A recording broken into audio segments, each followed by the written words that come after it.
Hi, I'm Novel Mike, and this is my opinion. It's been a while since I've done one of these, but with the Super Smash Bros. Direct that just happened yesterday, as I'm recording this, I really thought it was a good time to do another reaction and talk about that, because this Direct is actually really impressive, because going into it, there was a direct leak that we knew about for sure of Castlevania being in the game, because when the Nintendo's unlisted videos had changed the name of one of their music files for the game for the Super Smash Bros. Website from, I think it was some old arcade game, and then they had changed it to the name of a Castlevania track. So, ergo, everyone knew a Castlevania track of some kind was coming, and the only reason that would probably happen is if Simon Belmont or some other Castlevania character was in the game. So everyone was expecting that. And there were rumors about other things as well, but they just knocked it out of the park with this Direct. You didn't just have Simon Belmont, you had the Echo Fighter of Richter as well, which I don't think anyone really saw coming, and something that is really cool, because that's one thing, like, I remember back when Cloud was announced, and one of the streams I was watching was someone saying, there's got to be more than Cloud, right? And granted, there was a stage and other stuff as well, but the main thing was, okay, could they do more than one character for Final Fantasy VII? Well, I mean, now they could certainly do an Echo character of someone from Cloud, like Zack or something like that. I don't think you could do like a Sephiroth or, a Barrett or anything like that as an Echo character. That wouldn't really work, but, Zack could have worked. That would have been an interesting Echo character and something that could still potentially happen. So, that was really cool. They announced 2 more Echo Fighters as well. Chrom, which, okay, fine, sure. I would probably have liked almost any other Lord character besides Chrom. Since we already have Lucina, we already have Robin, we really don't need every friggin' Awakening character Lord. But anyway. And then Dark Samus, which is cool. That's a obvious one as well. Had really good, animations. I like the way that she moved. It was very cool. I definitely like that as a visual change to the normal Samus. I really like the idea of Echo characters, because they really feel like they're maximizing on the potential of having alternate versions of some characters. Some characters I feel like already are kind of Echo characters, but not quite, like Roy, Falco, and stuff like that, but they aren't quite that close. They've made differences between them to make them stand out more, either originally or in the newer games. One thing that I was really impressed by, though, besides that, was just how big this game is going. You've got 800 plus music tracks, really 900 plus. You've got over 100 stages. They're probably going to have an insane amount of characters, including the Echo characters by the end. I mean, if we literally got 3 Echo characters in the Direct with 5 characters announced, that's crazy. And we've already seen several other Echo characters. I think there's probably going to be a few more. One that I think people are suggesting right now a lot is Shadow from Sonic the Hedgehog, because they haven't shown an assist trophy for him yet, and he was an assist trophy in the Wii U version and 3DS version, so it would make sense if he's not an assist trophy anymore to be a character. And that'd be an easy Sonic rep. That or Metal Sonic. That would be also really cool. I actually kind of think I would prefer that over Shadow, but I'd be okay with either one. I like Shadow a lot. I liked him in Sonic Adventure 2, not anything after that, but at least in that game he was good. Anyway, this all leads to the end of it, where, they're talking about all these different things, and then very end, you hear the thumping in the background, and then there's a new trailer, you see Donkey Kong. I instantly knew it had to be one of the other 2 people. Either it was going to be Dixie Kong or King K. Rool. And it was the latter, and that made me incredibly happy. As a huge Donkey Kong Country fan, especially the older games. I like the newer games as well, but I miss the Kremlings a lot. So seeing King K. Rool out there, not only in Smash, but, he looked perfect. That's the thing. Simon Belmont, Richter Belmont, and King K. Rool, all the 3 major new characters they definitely are adding here, all looked perfect. And, he has the part where he throws his crown, he has the blunderbuss from Donkey Kong Country 2 when he's in his pirate outfit, and then he had the little helicopter thing as his up B move to ascend from Donkey Kong Country 3, perfection on what abilities he should have. Definitely like that a lot, and I'm really glad that they did that. And I hope that if we get another Donkey Kong Country game, maybe Nintendo will bring back the Kremlings.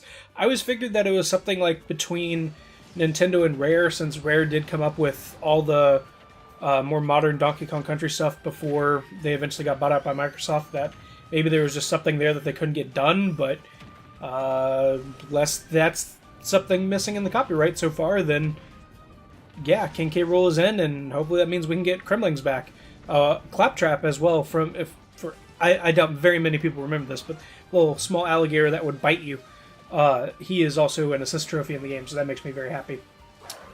But overall, this was a great presentation. It was really well shot, too. Like, you had all these different scenes, like the Donkey Kong Country one has this giant troll by King DDD. Like, you see the shadow, you think it's King K. Rool, and then it's friggin' DDD, and he just starts laughing at Donkey Kong and Diddy, looking at the reaction.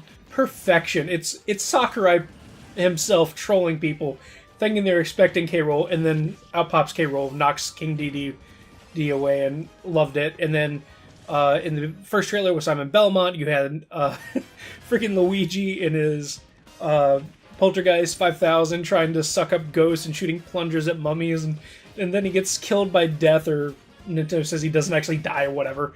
But it was just fun. Like, that, it was so creative. Like, that's what I love saying about these Smash trailers, is they're so creative with what they do. And I definitely felt like the trailers thus far, also the one we got for Ridley back at E3, were all very much on point with having fun with the various source material and these characters coming together. So yeah, this Direct was great. There's one other thing I haven't really talked about, though, which is there's this hidden menu icon on the start page, I guess you could say, the menu for Super Smash Bros. Right under Smash, there's this green thing. People have done things to like see if they could actually see what it says, and apparently it says spirits on it. That could just be them trolling people and letting them figure that out to make you wonder what it is. Sakurai is very good at trolling people. Like, I half wonder if they put that Castlevania out thing, the music track thing out there, to make people anticipate it, only to then surprise them more with characters like Richter and King K. Rool being announced. So you never know with Sakurai. He is a pro-level troll. I think the DDD showing up in the Donkey Kong trailer proves that. But I think this is a single-player mode. And I really... I think the way I want to put this is Super Smash Bros. Ultimate is very much the ultimate version of Smash Bros. They are going balls to the wall with everything. And a crazy amount of stages, characters, tracks, every character's back, all these crazy items, new items, old items, tons of stuff.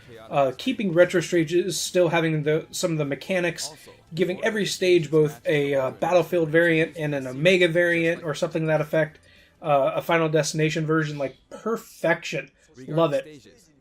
We have heard nothing about the single-player aspect of this game.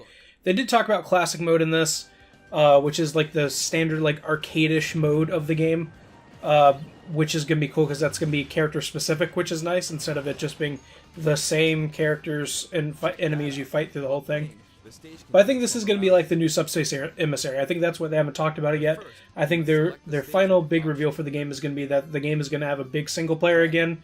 Maybe not on like the same level as Subspace Emissary in terms of like trying to make a platformer and an adventure mode and with all these cutscenes and everything.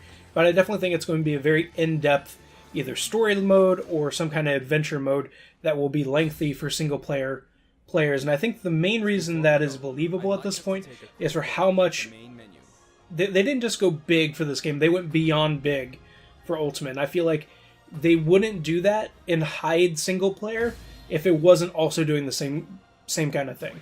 And if this isn't that, if it's something else, then that's cool. But I really hope there is a significant single player portion in this game, because I like Smash a lot, but I don't always have friends to play it with, and online isn't always the best. So jumping back on some kind of adventure mode is always fun to me. And that's something that Subspace Emissary was cool at the time, but it was very clunky, and it didn't really feel great. And I really have always wanted a truly amazing mashup of all these characters and enemies and everything. And I do think we get a hint of that being a thing in this Direct, because they show Dracula's Castle, as a stage with all these different monsters and everything, and Dracula as a boss. But they also showed a new assist trophy is Rathalos, I believe is the name, from the Monster Hunter series.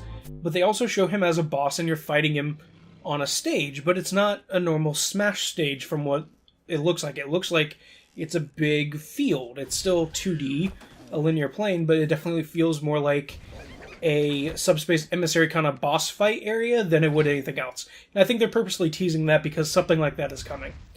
So I'm looking forward to that. I don't know if I believe the Spirit Slaying really means anything, or it's just them putting some word there and then putting a censor over it because they didn't have it named yet. You know, it could be something like that. Who knows? But this was a great direct. I'm very happy with what's coming for this game. I think you're a fan of Smash Brothers. You're probably pretty hyped too for something in this game. In terms of like content, this game seems like it's going to be insane. I don't know any fighting game that basically has 300 stages or having 800 music tracks. Like, they're saying it's 28 hours of music. That is insane. Like, they are literally advertising one of the ways that you can buy this game is just keep it as a giant music player for all the friggin' music on it and take that with you, like, on your Switch as, like, an MP3 player. That is insane. Like, what fighting game does that? But I love that. That is over the top, exactly what I want to see from Ultimate, and I hope they keep doing that. I really hope that we continue to see more characters. I hope we get a lot more Echo characters. I like saying new characters, but honestly, I would be fine with just like one more new character and like 20 more Echo characters. I don't think that's realistic. I don't think we'll get that many more, but that would be really cool. Anyway, I'm Novel Mike. That was my opinion. Hope you guys enjoyed this, and I'll see you next time. Bye.